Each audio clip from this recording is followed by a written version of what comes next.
on a vu voilà, toute cette spontanéité de cet athlète et puis tout en timidité, en humilité. Avec l'arrivée, vous voyez sur votre écran à droite, de Anne-Cécile Delchini du team Salomon Réunion, qui gagne tout à la Réunion, mais qui vient maintenant se frotter aussi à l'élite internationale, ici sur ce cross du Mont Blanc. Elle a fait une belle course, hein, parce que le plateau cette année est costaud. On parlait des féminines. Souriante, belle. Voilà. Hein, je crois que ça aussi, c'est important de le noter aujourd'hui, la place des femmes dans le sport. Et je ne sais pas si on aura droit à une petite arrivée avec une interview, mais on voit puis vous voyez, enfin, ça n'empêche pas d'être très féminine, de mettre. Voilà, on a aussi, on l'a bien compris, hein, les magasins de sport, etc. Des choses qui se féminisent. Hein, alors c'est les équipementiers avant tout. Oui, tout à fait. Mais c'est bien, c'est important que la femme garde sa féminité aussi. Tout à fait. Et c'est vrai que pour remettre tout ça dans un contexte de montagne, de vallée, c'est vrai qu'il faut prendre ces événements de trail dans nos vallées comme un atout supplémentaire, mais à la fois on n'est pas toujours à la recherche de toujours plus. Je crois que ce qu'on le souhaite le plus, c'est faire plaisir aux gens et que les gens arrivent comme ça avec le sourire et qui vivent 3 jours, 4 jours ou une journée de plaisir. Ça, c'est important. Donc, en fait, ce sont les communes, les territoires, les organisateurs qui se sont adaptés petit à petit à cette explosion du trail. Ça aussi, c'est important de le dire. Parce que cet afflux de personnes, forcément, fait qu'il a fallu s'adapter aux courses et même sur le territoire. Hein, c'est accueillir les gens, c'est tout ça. Mais je crois que ça fait bouger aussi. Ça fait bouger la France, ça fait bouger les communes, ça fait bouger tout le monde et ça donne des envies. Et puis, en dehors de ça, bien, c'est aussi reconnaître nos athlètes du monde entier d'ailleurs. Et c'est reconnaître nos athlètes locaux. Nous, on essaye, au-delà d'aider chaque sportif de haut niveau, donc dans des disciplines forcément qui sont des disciplines majeures comme le ski alpin, le ski nordique, le ski de saut, le combiné nordique. On a des champions du monde chez nous aujourd'hui avec François Brault, avec la 3e place donc au classement général des Coupes du Monde de Guillermo Fayed en descente. On a toujours Aurélien Ducrot, donc un de nos freeriders excellents, Doutz Charlet. On a effectivement un réservoir ici et une manne de sportifs de très haut niveau, une Enora Lacluyère en biathlon, qui a percé aujourd'hui en Coupe du Monde. Mais on voit que ces sportifs, on les aide également parce qu'on les met aussi un tout petit peu en avant. Et c'est important parce qu'ils viennent... Et la communication. Ils viennent partager, ils viennent échanger aussi entre eux. C'était aussi l'objectif de notre team, de les rassembler. Ils habitent ensemble dans une même vallée. Parfois, ils ne se connaissent pas parce que l'exigence de leur sport fait qu'ils se croisent souvent. Et nous, l'objectif, c'est qu'ils arrivent à vivre quelques expériences ensemble. Alors, c'est des expériences parfois qui vivent lors d'un événement comme celui-là, lors d'une Coupe du Monde d'escalade, lors d'un événement qui vient encore. Ça, c'est important parce qu'on s'aperçoit que c'est le partage aujourd'hui que recherchent les gens, le partage. Oui, c'est vrai qu'on l'a évoqué souvent. C'est même aussi cette notion de partage qu'on a dans le trail. Moi, j'avais une petite question aussi, parce que vous êtes en charge du sport de haut niveau. C'est aussi pas très facile parce qu'on sait que l'entraînement, c'est très chronophage. Dans toutes les disciplines quand on veut faire du haut niveau. Et puis c'est vrai qu'il faut aussi assurer un travail parce qu'on dit le trail, il n'y a pas d'argent dans le trail. Donc c'est pas évident, je trouve. Il y a un paradoxe sur cette volonté de faire du très haut niveau. On sait qu'il faut charger beaucoup à l'entraînement parfois, avoir aussi une vie de famille, une vie équilibrée. Donc comment on peut faire justement avec des personnages comme Sacha, pour les aider dans le trail? C'est possible ou c'est pas tout le temps évident, j'imagine? C'est vrai que le trail, c'est encore c'est très peu structuré. Aujourd'hui, on voit des sports plus structurés, notamment à la Fédération française de ski, qui structure énormément la vie du sportif de haut niveau. Donc, il y a à la fois des contrats professionnels. On voit avec l'armée de terre, l'armée de l'air. Donc, il y a là-dessus un support. Au niveau du trail, aujourd'hui, effectivement, il n'y a pas ça. Ça n'existe pas. Donc, c'est beaucoup plus compliqué. On est dans des disciplines aujourd'hui qui sont encore plus compliquées que le ski. Qui ne sont pas olympiques, d'ailleurs. Qui ne sont pas olympiques. Mais bon, voilà. Donc, aider, oui, on essaye d'aider par mettre à disposition des infrastructures, donner le plus possible, en tout cas, d'accessibilité accessibilité à l'entraînement. Communiquer aussi, communiquer, parce que ça aide aussi et pour les partenaires. Communiquer, ça aide. Voilà, exactement. Donc faire en sorte que le sportif soit reconnu, l'accompagner au maximum dans ses besoins. Au niveau par contre, pécunier, c'est sûr que c'est plus compliqué. Par contre, la mairie de Chamonix met beaucoup de choses en place pour ses sportifs et par exemple a fait de nombreux contrats pour des sportifs de haut niveau pendant leur période d'ascension, lorsqu'ils n'avaient pas de contrat professionnel. Donc ça se fait également. On le fait chaque année. On a des contrats d'insertion comme ceci. Mais c'est plus compliqué dans le trail aujourd'hui. Ah oui, on le remarque, mais c'est vrai que la discipline se structure encore. On est aussi dans une sorte de ventre mou entre le skyrunning, l'ITRA, l'IAF, l'IAU qui organise les championnats du monde de trail. Donc on est pour l'instant dans des débats, dans des instances, et puis ça évolue tranquillement. Alors il y a des gens qui sont pro ou contre le fait de devenir discipline olympique. La peur, évidemment, de sortir du contexte naturel et de faire des boucles. Ça, voilà, parce qu'on est mêlé entre le fait d'avoir une discipline qui soit très très médiatisée, donc ça veut dire aussi en boucle, comme on a pu avoir en VTT. Ouais. Donc on appréhende et le trail running, en fait, on est plus sur des valeurs partagées, et pas forcément d'ultra performance. Mais plutôt de partage de la montagne et puis d'échange et de rester assez justement en dehors. Je crois que ça va prendre du temps parce que dans la mentalité des coureurs, et je crois que les gens ne viennent pas rechercher ça. Et je pense qu'il y aura probablement des coureurs qui seront formatés, qui pourront être formatés pour qu'ils tournent en boucle, comme on dit. Oui, mais je crois que ça ne sera pas non plus la majorité des coureurs. Et je vois par exemple Sacha ou même Bertrand ou d'autres sportifs ont cet esprit de liberté. Donc garder cet esprit de liberté. Ce sont des petits sauvages quand même. Et je crois que c'est ça. Reprenez un petit peu toutes les têtes d'affiche. Ce sont des gens qui viennent pour être dans la nature. Et je crois que la boucle, ça sera un petit peu dur à la fermer.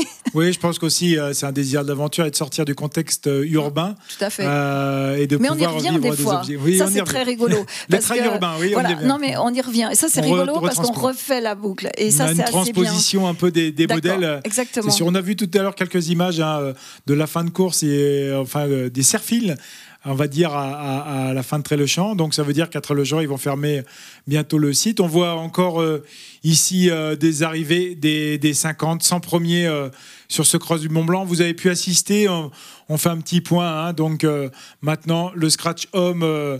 Ici, vous avez la victoire de Stian Ovinangermund, le Norvégien, en 2h03.39. En deuxième position, François Gonon, en 2h06, 16 minutes. En troisième position, Dimitri Mitiaïev, 2h07.46. Et en quatrième position, Raymond Fontaine, 2h11.02. Puis on va aller jusqu'au top 5, ça vous fera plaisir, Fabienne.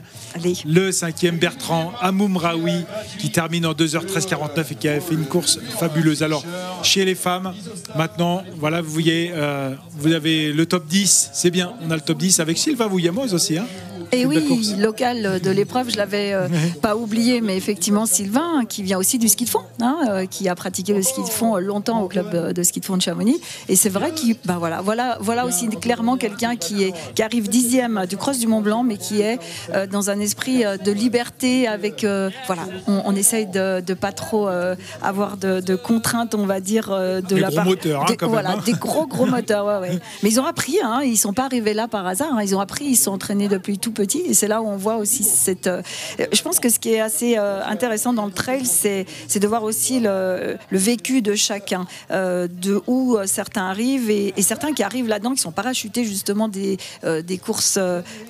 Allons-y. Oui, on a l'interview du premier, le Norvégien. On a eu la première. Robin. Donc on est content de l'avoir en interview. Stian. Yeah, perfect. Okay, so Stian, we are in live on the web TV. This is your first time on the cross of Mont Blanc? Yeah, that's my first time, and it's not my last. It was so beautiful. Okay, not your last, but how you prepare this race? Did you recognize the parcours before your race? Avez-vous reconnu le parcours avant votre cours? Did you make a training on the race Avez-vous before? reconnu le parcours? No, I haven't tried. It's the first time I tried the course, so I was a little bit excited, but it was very nice. J'étais très, très content et I très ran a lot excité in de the faire cette mountains course. back home, so yeah. And how during the race, at what time did you realize that you Quand est-ce could que vous win avez this réalisé race? que vous alliez gagner la course? That was, I think it's 1 or 2 kilometers down there. I met a friend of mine that told me that was I was 3 minutes ahead, so then I understand it. So next year we can imagine to see you on the marathon, perhaps, or Il avait l'air assez confiant dans sa Maybe. course. Et puis, I'm not sure yet, but Est-ce qu'il va faire le marathon? I'm Il gonna n'est pas run sûr. the vertical and then maybe cross or marathon, I think. il pense qu'il va faire le your marathon l'année secret, prochaine. in fact. Run the KV before running another race. Est-ce que c'est raisonnable de courir le kilomètre vertical It avant was le... really hard to run today, the vertical. I did feel the vertical in my legs. C'est vrai que c'est So, pas évident, mais but maybe that could be good. How mais you tous les recover sensations étaient très bonnes. Donc last tout va bien. evening, just before the race, because you have just one night to recover. What is Juste your une nuit pour secret? récupérer. Oh, eat and drink a lot after the race. That's the thing.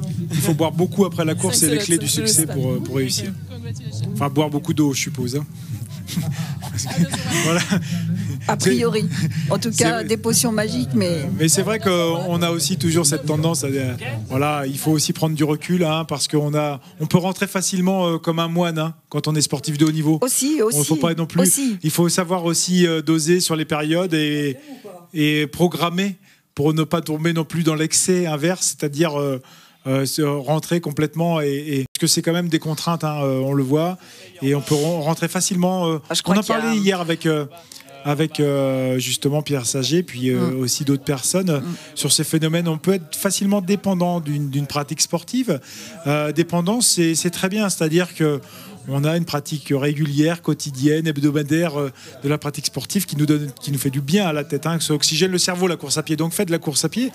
Et puis après, on peut tomber quand même, quand on veut faire des résultats et de la performance absolue, dans l'addiction. Ça veut dire que plus rien ne compte autour de soi. L'addiction, ça veut dire plus de vie de famille, plus de vie sociale, la vie Je crois professionnelle. qu'il ne faut Donc, pas, trouver faut pas le trop bon compromis. noircir. Mais c'est vrai que. Non, mais on a Effectivement, c'est en cela que centres d'addiction. voilà, et c'est en cela que les sportifs de haut niveau aujourd'hui sont accompagnés. Hein, je crois que ça, c'est carrément des choses essentielles aujourd'hui et qui font que la carrière d'un sportif de haut niveau aujourd'hui est prise en main très jeune.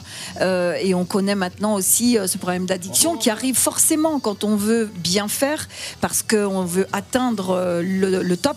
Donc on est capable de tout. Et on voit ça notamment, je le précise, chez les filles, où on voit en tout cas dans les sports de fond, par exemple de l'anorexie, hein, chez les jeunes filles. Ça en fait Donc, partie. ça en fait partie. Donc oui, il faut de la vigilance, mais là-dessus maintenant, c'est connu. Maintenant, on est accompagné, et je crois que c'est ça aussi le rôle d'une collectivité comme la nôtre, la commune de Chamonix, et avec ses services des sports, et c'est aussi les équipes, c'est de mettre en place ce qu'il faut autour de l'athlète pour qu'ils se sentent encadrés. Donc tout à l'heure, on parlait de revenus, ce n'est pas que cela. Après, c'est vrai que dans le trail, c'est peut-être la chose qu'il faut peut-être arriver à faire. On le voit dans les sports fédérés, c'est bien calé, hein, les sports fédérés avec des médecins qui sont là régulièrement, et des médecins, des équipes de kinés, tout ça est bien cadré. Donc on est moins, on peut dire, on est moins inquiet. Par exemple, pour le trail, on serait plus inquiet là-dessus. Pour des gens qui voudraient pratiquer, qui tomberaient addicts de l'activité,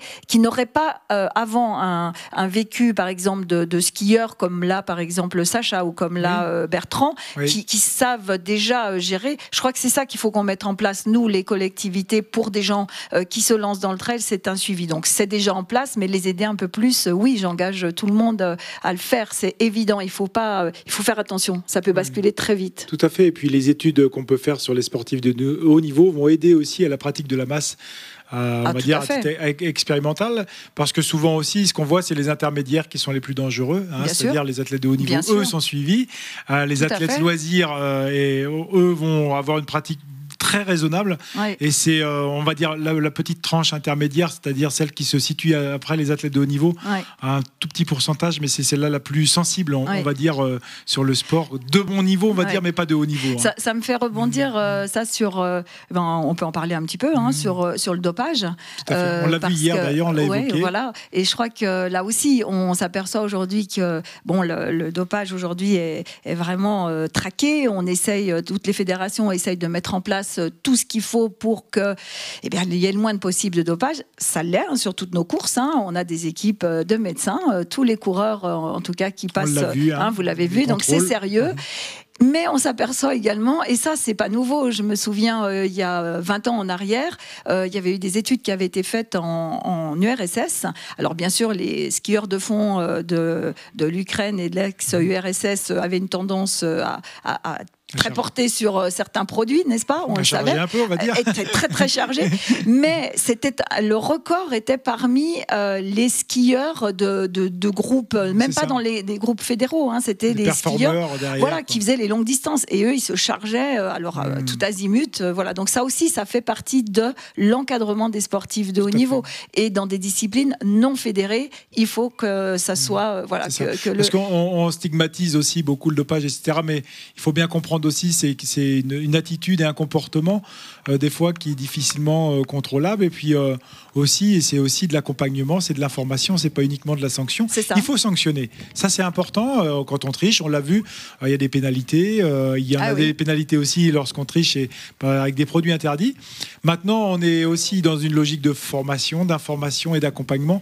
C'est essentiel et de dire, voilà, attention, vous allez prendre des produits qui sont interdits et qui sont très mauvais aussi pour l'organisme et pour votre santé. C'est l'objectif aussi de notre team. Donc la formation, l'information, c'est aussi pour des disciplines, encore une fois, qui n'auraient pas cela, qui ne seraient pas fédérées. Donc oui, c'est important. Je pense que la jeunesse doit être de suite bien alertée sur tout ça. Mais on peut déraper vite.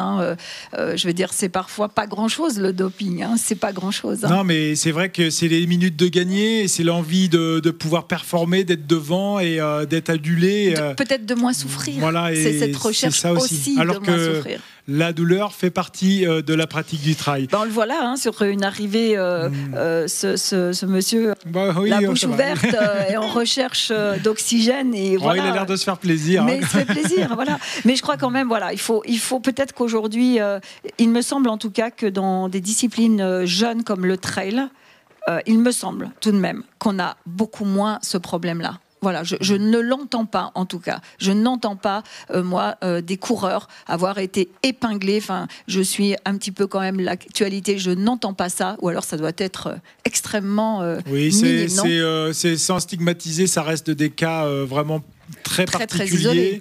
Et des cas isolés, mais vous voyez, on a des images aussi de la montée sur la Flégière. Magnifique traversée, là c'est un des points les plus majestueux de ce cross. Et demain, le grand balcon sud, petit chemin très rocailleux, très technique. Très technique. C'est ça aussi le trail.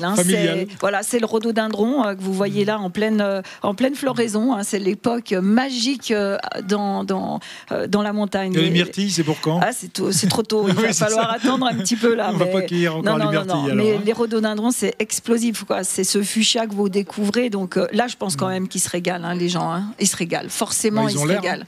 Mais c'est ça le but. Et nous, on est dans la vallée de Chamonix. Nous sommes heureux de faire partager nos paysages. Parce que ça, c'est important aussi. Et la France, alors là, je reviens sur la France parce que je crois qu'on est un pays de dingue au niveau de la diversité des paysages et tant mieux que le trail se développe partout parce que c'est juste exceptionnel et je crois que ça c'est exceptionnel de voir toutes ces régions qui se découvrent.